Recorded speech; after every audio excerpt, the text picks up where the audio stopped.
Hello friends, आपका स्वागत है ग्रामर की सेकंड क्लास में। अभी हमने जब पिछली क्लास हमने बात करी तो हमने आपको बताया कि पार्ट्स ऑफ स्पीच क्या होते हैं और पार्ट्स ऑफ स्पीच के साथ आर्टिकल्स की क्या इंपॉर्टेंस होती है।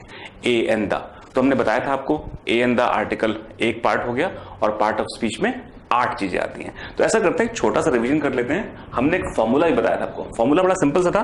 हमने कहा था कि हमारे घर में पानी कैसे आता है, पानी पीवीसी के पाइप से आता है। तो एक हमने फॉर्मूला लिखा था। चलो सबसे पहला पी, यानी ये हो गया हमारा प्रीपोजिशन। दूसरा वी, ये हो गया हमारा वर्ब। तीसरा सी, ये हो गया हमारा कंजंक्शन। जब हमने इसको बना लिया, ये हमारा 3। अब हमारे पास क्या है, पीवीसी से पानी आना, तो पी आ गया प्रोनाउन। फिर हमने जब बात करी तो एक ए, ये हो गया हमारा एडजेक्टिव। दूसरा ए एडवर्ब, एन नाउन और आई इंटरजेक्शन। ये हमने एक फॉर्मूला बना लिया ताकि हम समझ सकें कि पीवीसी पानी, अगर हम किसी कॉन्सेप्ट को बताने की कोशिश करें तो हमें ये चीजें याद रहें कि पार्ट ऑफ स्पीच में 8 चीजें आती हैं। तो अगर मैं इसको कहूं, ये हमारा एक पार्ट ऑफ स्पीच हो गया।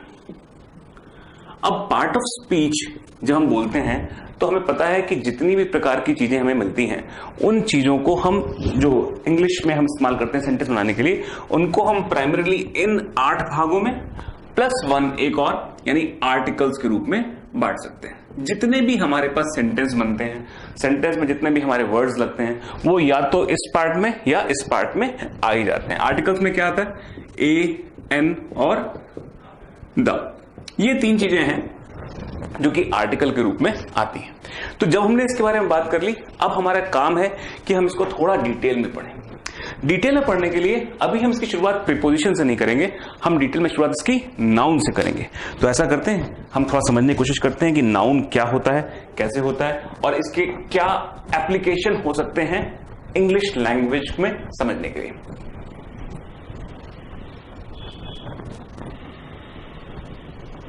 तो जो बेसिक सिस्टम है नाउन का, नाउन के बारे में एक डेफिनेशन अगर हम देखें तो वो हो सकता है किसी भी चीज का नाम, प्लेस, एनिमल, थिंग या आइडिया। कोई भी ऐसी चीज हो जिसको कि हम किसी नेम, प्लेस, एनिमल, थिंग, जरा मैं बोलता हूं, नेम, प्लेस, एनिमल, थिंग, और इसी में एक बेसिकली थिंग में ही आइडिया शामिल है। कोई भी चीज जो इस कैटेगरी में अंदर आती हो वो हमारे लिए नाउन होगी। जैसे मैं कहूं कि अगर आप बैठे हुए किसी क्लास में, तो क्लास क्या है, एक तरीका का आइडिया है या थिंक कह सकते हैं हम उसको। तो हम उसे क्या बोलेंगे, या अगर लोकेशन वाइज होगा तो क्या होगा, प्लेस हो जाएगा। जैसे हम कहें कि एक सिटी है दिल्ली, तो दिल्ली क्या हो गया, प्लेस हो गया। तो किस में आ जाएगा, यहां पर आ जाएगा, और ये क्या होगा, नाउन होगा। इंडिया क्या है, किसी का नाम है, एक कंट्री है, तो वो प्लेस में भी आ सकता है और नेम में भी आ सकता है। तो किसी भी चीज को नाउन को एक्सप्लेन करने के लिए हम बात करते हैं तो हम कहते हैं नेम, प्लेस, एनिमल, थिंग, और इस थिंग में बेसिकली आइडिया, मतलब टेंजिबल और इनटेंजिबल चीजें, दोनों चीजें। जैसे मैं कहूं ऑनेस्टी, ऑनेस्टी मतलब ईमानदारी। ईमानदारी अपने आप में क्या है, तो ऑनेस्टी तो एक ऐसी चीज है जिसे हम देख छू नहीं सकते, उसको महसूस नहीं कर सकते, लेकिन फिर भी वो एक विचार के रूप में रहती है। तो थिंग में आइडिया शामिल है। कोई ऐसी चीज जिसे हम छू के देख सकते हो या हम छू के नहीं भी देख सकते हो, वो भी नाउन की ही कैटेगरी में आता है। अगर मैं कहूं कि एक नॉवेल है, तो नॉवेल भी एक क्या है, थिंग है, ठीक है। और नॉवेल में किसी का नाम हो तो उसको और तरीके से डिफाइन कर सकते हैं। तो जब भी कभी आपके सामने कोई क्वेश्चन आए, जैसा कि एप्टीट्यूड बेस्ड क्वेश्चन में आता है, दिए गए ऑप्शंस में से नाउन पहचाने या प्रोनाउन पहचाने या एडजेक्टिव पहचाने, इस टाइप के बहुत सारे क्वेश्चन आते हैं। इन क्वेश्चंस को करने के लिए हमें एक बेसिक कैटेगराइजेशन चाहिए होता है, और इस कैटेगराइजेशन को इस्तेमाल करके हम बड़ी आसानी से इसको सॉल्व कर सकते हैं। लेकिन ये इतना आसान भी नहीं है। इसके अलावा कुछ और बेसिक डेफिनेशंस होती हैं जो कि हमें समझनी चाहिए। जैसे कि अगर हम नाउन को डिफाइन करें तो नाउन कुछ प्रकार के होते हैं। एक पहला प्रकार जो होता है उसे हम बोलते हैं प्रॉपर नाउन। ठीक है, तो अगर हम कहते हैं प्रॉपर नाउन तो इसका एक पर्टिकुलर मतलब है। प्रॉपर नाउन का मतलब है कि किसी हम स्पेसिफिक व्यक्ति के बारे में बात कर रहे हैं। अगर हम स्पेसिफिक व्यक्ति के बारे में बात करें तो जैसे मान लीजिए हम कहते हैं इंडिया, तो इंडिया क्या है? एक कंट्री जिसका कि नाम है और एक फिक्स एंटिटी है। अगर हम फिक्स एंटिटी के बारे में बात करेंगे तो क्या बोल देंगे? हम इंडिया बोल देंगे, या मैं बोलूंगा लॉर्ड राम। तो ये क्या हो गया? किसी व्यक्ति का नाम। या आप किसी के बारे में बात करना चाहते हैं, जैसे मान लीजिए आप में से किसी का नाम सौरभ है, तो सौरभ एक तरीके से क्या हो गया? एक प्रॉपर नाउन हो गया। प्रॉपर नाउन का मतलब क्या हो गया? ये किसी एक व्यक्ति का नाम है जिससे इसको रिलेट किया जा सकता है। प्रॉपर नाउन का एक बेसिक आइडिया क्या होता है? जो किसी एक व्यक्ति को स्पेसिफाई क्लियरली किया जा सकता हो। नाउन तो हरी चीज है, अगर हमारे देखें आसपास जितनी भी चीजें हैं, वॉल भी हमारे लिए है, ठीक है, और हम सीलिंग या फ्लोर भी बोल सकते हैं, लेकिन वॉल्स ऑफ ताजमहल बिल्कुल स्पेसिफिक चीज है, उसको हम डिफाइन जनरल टर्म्स में नहीं कर सकते। तो जब हम कहते हैं प्रॉपर नाउन तो इसका बेसिक मतलब यह है कि हम एक पर्टिकुलर स्पेसिफिक चीज की बात कर रहे हैं, हम उसमें एक जनरल टर्म नहीं लगा सकते। ये मुख्यतः लोगों पे स्पेसिफिकली लगता है और कंट्रीज पे लगता है, जब उनको डिफाइन कर सकते हैं ये किसका है। ठीक है, अगर हम प्रॉपर नाउन से थोड़ा आगे बढ़े तो एक और इंटरेस्टिंग टर्म आता है जिसे हम बोलते हैं कॉमन नाउन। ये बिल्कुल कह सकते हैं कि प्रॉपर नाउन का उलट है। कॉमन नाउन मतलब होता है कि जब हम जनरली किसी के बारे में बात करते हैं। अगर मैं एक सिंपल सी बात करूं, जैसे अभी हमने इस्तेमाल किया इंडिया, और मैं अगर बात करूं इंडियन, तो ठीक है, जैसे आप भी एक इंडियन है, मैं भी एक इंडियन हूं, या और भी हमारे साथ बहुत सारे, दुनिया में तो 125 करोड़ भारतीय, तो हमें पता है कि भारत की जनसंख्या है ही, इसके अलावा बहुत सारे भारतीय भारत के बाहर भी रहते हैं। तो अगर मैं इंडियन की बात करूं तो इंडियन क्या हो गया? एक तरीके से कॉमन नाउन। इस पर्टिकुलर ग्रुप में बहुत सारे लोग शामिल हो सकते हैं, और ये जो बहुत सारे लोग होते हैं इन सबको हम एक कैटेगरी में डिफाइन कर सकते हैं। तो जब हम किसी चीज को एक बड़ी कैटेगरी में इस्तेमाल कर सकते हैं, जैसे मैं कहूं, अगर एक जनरल टर्म बोलता हूं इंटेलिजेंट पीपल, ये अपने आप में तो वैसे कंपाउंड नाउन है, लेकिन हमें क्या कर दिया?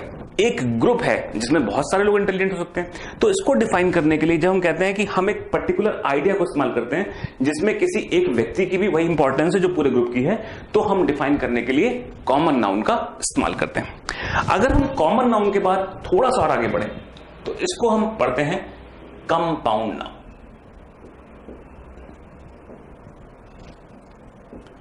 ये थोड़ा सा एक इंटरेस्टिंग कॉन्सेप्ट है, और हो सकता है कि इसके बारे में सभी लोग बहुत अच्छे से ना जानते हो। लेकिन कंपाउंड नाउन क्या होता है? कंपाउंड नाउन दो अलग अलग वर्ड से जुड़ के बना होता है। जैसे मैं बोलूं हाफ टिकट, अब हाफ टिकट तो क्या है? एक चीज है। जैसे आप सिनेमा हॉल में जाते हैं, बच्चों का टिकट लगता है, या ट्रेन में जाते हैं तो बच्चों का टिकट लगता है, तो वो क्या है? Half ticket. अब लेकिन इसमें हाफ एक अलग वर्ड है और टिकट एक अलग वर्ड है। ये दोनों वर्ड को मिला करके एक पर्टिकुलर चीज बनी। तो जब हम दो अलग अलग वर्ड्स को मिला करके एक पर्टिकुलर चीज को डिनोट करते हैं तो हम क्या बोलते हैं? इसे हम कंपाउंड नाउन बोलते हैं। ऐसे ही अगर आप कहें, मैं कहूं हाफ मून या फुल मून कह दूं, जैसे आपको मालूम है ना, पूर्णमासी का चांद जैसे कहते हैं, फुल मून कहते हैं। या अगर आप एक और एग्जांपल लेना चाहें तो जैसे आप कह सकते हैं sister in law, mother in law, father in law, brother in law.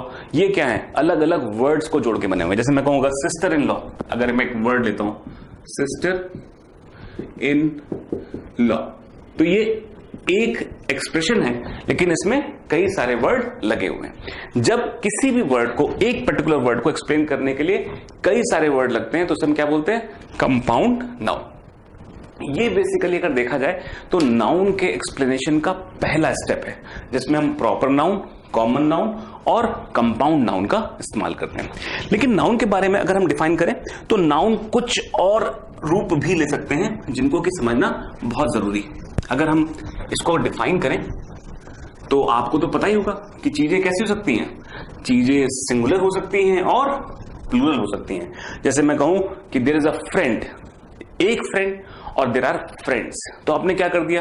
Friend मतलब एक और फ्रेंड्स मतलब बहुत सारे दोस्त। तो अगर मैं कहूं कि मैं एक और वर्ड लिखता हूं जिसे हम कहते हैं काउंट नाउन, ठीक है। अब काउंट नाउन का मतलब क्या होता है? ये वो नाउन है जो कि सिंगुलर और प्लूरल के रूप में लिखी जा सकती है। जैसे मैं कहूं there are 4 boys in my class, तो ये क्या हो गया? बॉय और बॉयज। तो जिस चीज को मैं सिंगुलर और प्लूरल लिख सकता हूं, जैसे बॉय और बॉयज, इसमें अगर हम बात करें तो ये क्या है? ये पहला वाला पार्ट सिंगुलर है और ये वाला पार्ट प्लूरल है। तो जो चीज सिंगुलर और प्लूरल दो भागों में बांटी जा सकती है उसे हम काउंट नाउन कर सकते हैं। और काउंट नाउन के साथ एक इंपॉर्टेंट चीज और है कि काउंट नाउन के साथ हमारे साथ फिंगर काउंटिंग हो सकती है, जैसे 1 2 3 4 5 6 7 8 9 ऐसे करते हुए इनोमिनेबल तक जितनी जरूरत पड़ेगी हमको उसको हम इस्तेमाल कर सकते हैं। तो अगर हम काउंट नाउन की बात करेंगे तो हम दो चीज समझेंगे कि कौन सी चीज सिंगुलर है और कौन सी चीज प्लूरल है। जो चीज प्लूरल नहीं लिखी जा सकती वो इस कैटेगरी में नहीं आएगी। तो अगर हम बात करें तो दूसरी चीज क्या हो सकती है वो देखते हैं। ये हम अभी यहां पे थोड़ा डेफिनेशन को लिखवा देंगे। तो count noun are those nouns which can be written in singular and plural forms। ठीक है, ये तो बड़ा सिंपल सी बात हो गई। जब भी हम कहते हैं काउंट नाउन्स के बारे में तो ये दूसरा आ जाता है, ये आ जाता है कॉन्सेप्ट। दूसरा होता है मास नाउन। मास नाउन अपने आप में वर्ड बड़ा इंटरेस्टिंग है। जैसे मैं कहूं आपसे शुगर, या मैं कहूं वाटर, या कहूं एनर्जी, तो आप एनर्जी को कैसे तोलोगे? आप एनर्जी को या तो साइंटिफिकली तोलने की बात कर सकते हैं। तो मैं जैसे कहूं कि this student has shown a lot of energy, तो ये एनर्जी जो है कैसी है? ये एक यूनिट तो है, लेकिन इसे हम क्या कर सकते हैं? इसे हम काउंट नहीं कर सकते हैं कि ये एनर्जी 1 है, 2 है, 3 है या 4 है। ठीक है, तो इसका मतलब है कि ये कहीं एक ऐसी प्रॉब्लम है कि कुछ चीजें जो होती हैं काउंट नहीं की जा सकती, लेकिन उनकी इंटेंसिटी हो सकती है। इंटेंसिटी मतलब ज्यादा या कम। जैसे मैं कहूं मोर एनर्जी या लेस एनर्जी, तो एनर्जी क्या है? ये तो एक नाउन है, लेकिन मोर एनर्जी लेस एनर्जी से ज्यादा है तो क्या प्लूरल है? या ये एनर्जी क्या सिंपल है, ये सिंगुलर है? सर ऐसा तो हम कुछ भी नहीं कर सकते। तो कुछ चीजें ऐसी हो सकती हैं, जैसे वाटर। आप वाटर को वॉल्यूम तो बता सकते हैं, लेकिन आप वाटर को वाटर्स नहीं लिखते, आप शुगर को शुगर्स नहीं लिखते। इनको हम वॉल्यूम की तरह डिफाइन करते हैं। या जैसे मान लीजिए आपके पास गेहूं होगा, तो गेहूं जो है वीट है या फ्लोर है, वो क्या हो सकता है? वो किलोग्राम में यानी वॉल्यूम में हो सकता है, मास में, लेकिन किस चीज में नहीं हो सकता? नंबर में नहीं हो सकता, प्लूरल नंबर नहीं हो सकता। तो जो चीजें काउंट नाउन होती हैं वो क्या होती हैं? सिंगुलर प्लूरल होती हैं। और मास नाउन होती हैं, ये सिंगुलर प्लूरल नहीं होती हैं, ये ज्यादा या कम हो सकती हैं। अब 1 किलो गेहूं आप पकड़ें तो 1 किलो गेहूं में जितने दाने हैं, अगर 2 किलो गेहूं की बात करें तो क्या आप गेहूं के दानों के आधार पर इसको सिंगुलर प्लूरल कर सकते हैं? नहीं, ऐसा बिल्कुल भी नहीं कर सकते। ये सिर्फ कैसे चलेंगे कि कौन सा ज्यादा है या कौन सा कम। इसके बाद कुछ बड़े ही सिंपल से और इंटरेस्टिंग वर्ड आते हैं जिन्हें हम बोलते हैं कलेक्टिव नाउन। और कलेक्टिव नाउन जो है, मैं आपको बता दूं कि जो आपके एग्जाम्स जिनको आप फेस करने वाले हैं, उन एग्जामिनेशंस में जो प्रॉब्लम क्वेश्चंस होते हैं वो कहीं ना कहीं कलेक्टिव नाउन से बहुत ज्यादा जुड़े होते हैं। और ग्रामर में कलेक्टिव नाउन अपने आप में बड़ी सारी प्रॉब्लम पोज करते हैं। जैसे एक सिंपल सा वर्ड ले लेता हूं मैं, पीपल। पीपल का मतलब होता है लोगों का समूह। जब हम लोगों के समूह के रूप में बात करते हैं तो हमारे सामने, अभी इसके बारे में हम वैसे एक्सप्लेन नहीं करेंगे, इसके सामने हमारी प्रॉब्लम आ जाएगी कि जब हम लोगों के समूह के बारे में बात कर रहे हैं तो क्या इसे हम सिंगुलर मानेंगे या प्लूरल मानेंगे? क्योंकि समूह कैसा है? अगर हम ग्रुप की बात करें तो ग्रुप जो है ऐसे तो सिंगल है, लेकिन ग्रुप में बहुत सारे लोग हैं। अगर मैं एक पर्टिकुलर व्यक्ति की बात करूं और ग्रुप में बहुत सारे लोगों की बात करूं तो इन दोनों का मतलब अलग बदल जाता है, इसी प्रकार से मैं कहूं टीम टीम में, जैसे हम कहें इंडियन क्रिकेट टीम, तो इंडियन क्रिकेट टीम में कितने लोग हैं? 11 लोग हैं। तो टीम के एप्लीकेशन पे बहुत सारी चीजें फर्क पड़ जाएगी कि वो टीम का यूसेज सिंगुलर है या प्लूरल है। तो जब भी हम कभी बात करते हैं कलेक्टिव नाउन की, तो कलेक्टिव नाउन का मतलब क्या होता है कि जिसमें एक ग्रुप की तरह प्रेजेंट किया गया इंफॉर्मेशन, लेकिन उस ग्रुप में कई सारे लोग हो सकते हैं। अगर एक ऐसे सिंपल एग्जांपल और लें तो वो हो जाएगा क्रू। किसी भी शिप में, पानी का जो जहाज होता है, पानी के जहाज में कैप्टन और बाकी जो सेलर्स होते हैं उनको हम कलेक्टिवली क्रू बोलते हैं।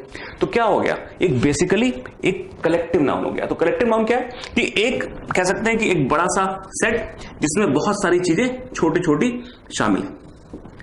इस पूरी समूह को जब हम एक रूप में देखते हैं तो उसे हम सिंगुलर के रूप में देखते हैं, अदरवाइज हम उसे प्लूरल रूप में भी देख सकते हैं। अभी पहले आप डेफिनेशन के रूप में इसको समझ लीजिए। डेफिनेशन के बाद जब आप ग्रामेटिकल एस्पेक्ट में देखेंगे तो हम आपको बताएंगे कि किस कंडीशन में ये सिंगुलर रूप में रहेंगे और किस कंडीशन में प्लूरल रूप में रहेंगे। लेकिन एक चीज का बहुत ध्यान रखिएगा, पीपल एज अ वर्ड हमेशा प्लूरल ही एक्सेप्ट किया जाता है, पीपल को हम सिंगुलर रूप में नहीं रखते। तो ये एक बेसिक फर्स्ट नियम है, नोट की तरह रख सकते हैं कि पीपल जब भी इस्तेमाल करना हो तो उसे प्लूरल टर्म में रखें, क्योंकि ये काउंटेबल पर्सन के हिसाब से है तो ये हमेशा प्लूरल फॉर्म में रहता है। बाकी जो फॉर्म्स हैं, एक और मैं देता हूं, इसी बीच में मुझे याद आ गया, ज्यूरी, ये भी क्या होगा, एक कलेक्टिव नाउन होगा। ये बाकी चीजें जो हैं इनमें सिंगुलर फॉर्म डिपेंड करेगा कि किस सिचुएशन में ये लगा हुआ है। तो ये एक बेसिक डिवीजन हो गया जिसके बारे में हम बात कर सकते हैं। तो हमने देखा, पहले हमने नाउन को डिफाइन किया, तो हमने नाउन को कुछ स्पेशल भागों में डिफाइन करने की कोशिश करी है। पहले हमने बताया जो काउंट नाउन है, दूसरा हमने बताया जो मास नाउन है, और तीसरा हमने बनाया जो कलेक्टिव नाउन है। और कलेक्टिव नाउन में जो क्वेश्चन हमारे पास आएंगे, मुख्यतः क्वेश्चन इस कैटेगरी से आएंगे। तो इन तरह के क्वेश्चंस के लिए आप तैयार हो जाएं, जिसमें इस तरह के वर्ड बहुत रेगुलरली आते हैं, ज्यूरी, क्रू, टीम, ग्रुप और पीपल। तो इस बारे में आप थोड़ा सा तैयार रहें। नाउन के बारे में जब हम थोड़ा सा और आगे बढ़ते हैं तो नाउन का एक बेसिक ऑब्जेक्टिव होता है। नाउन किसी भी सेंटेंस का सब्जेक्ट या ऑब्जेक्ट हो सकता है। ये एक बड़ा इंपॉर्टेंट सा एस्पेक्ट है। अभी मैंने आपसे पिछली क्लास में जब बात करी थी तो मैंने आपसे कहा था सेंटेंस में एक सब्जेक्ट होता है और एक प्रीडिकेट होता है। ये हमने पिछली क्लास में बहुत क्लियरली बताया था। जो सब्जेक्ट है वो प्राइमरीली क्या होगा, वो नाउन ही होगा। जैसे मैंने एक एग्जांपल भी लिया था, राम किक्ड दी बॉल। ठीक है, तो हमने देखा इसमें काम करने वाला व्यक्ति कौन है, सब्जेक्ट कौन है, राम। लेकिन अगर मैं पूछूं क्या इसमें एक ही नाउन है, नहीं, इसमें तो एक और नाउन भी है। वो कौन सी नाउन है, ये द बॉल। बॉल क्या होगा, नाउन होगा, ये तो कोई चीज है ना, थिंग है। लेकिन जब मैंने इसको डिफाइन किया सब्जेक्ट, तो ये जो बॉल है वो क्या है, ये बॉल जो है इसे हम ऑब्जेक्ट बोलते हैं। ध्यान सुनिएगा, एक होता है सब्जेक्ट और दूसरा होता है ऑब्जेक्ट। सब्जेक्ट वो होता है जो काम करता है। ध्यान सुनिएगा, subject is a doer of an action. ठीक है, और अगर हम ऑब्जेक्ट की बात करें तो ऑब्जेक्ट जो है, object is something on which action is done. तो जब हम कभी बात करते हैं तो जब भी नाउन को हम सब्जेक्ट और ऑब्जेक्ट के पर्सपेक्टिव में देखें तो हम दो पार्ट में देख सकते हैं। एक तो पहला सिंपल सा कि काम कौन कर रहा है। अगर मैं नाउन की बात कर रहा हूं ना, तो नाउन बेसिकली बात करता है हु या व्हाट। जो ये दो क्वेश्चन का आंसर देगा वो व्यक्ति नॉर्मली क्या होगा, नाउन होगा। ठीक है, तो जो चीज व्हाट मतलब किसने किया और हु मतलब ये भी वो कौन किया, किसने, तो दोनों का मतलब क्या आ रहा है, जो सब्जेक्ट है। और इसके अलावा जो दूसरा पार्ट है वो क्या है मेरा, ऑब्जेक्ट। ऑब्जेक्ट वो चीज है जिस पर कि एक्शन होता है। ये दो बेसिक डिस्टिंक्शन आप अगर ध्यान में रखेंगे तो आपको समझ में आएगा कि वर्ब वगैरह के एप्लीकेशन को हम कैसे कर सकते हैं। यहां पर हमने एक नाउन का एक बेसिक कॉन्सेप्ट रखा और नाउन को समझाने की कोशिश करी है कि किस रूप में आगे बढ़ता है। अपनी अगली क्लास में हम वर्ब के बारे में बात करेंगे, और वर्ब के बारे में बात करें तो क्या होता है? क्रिया।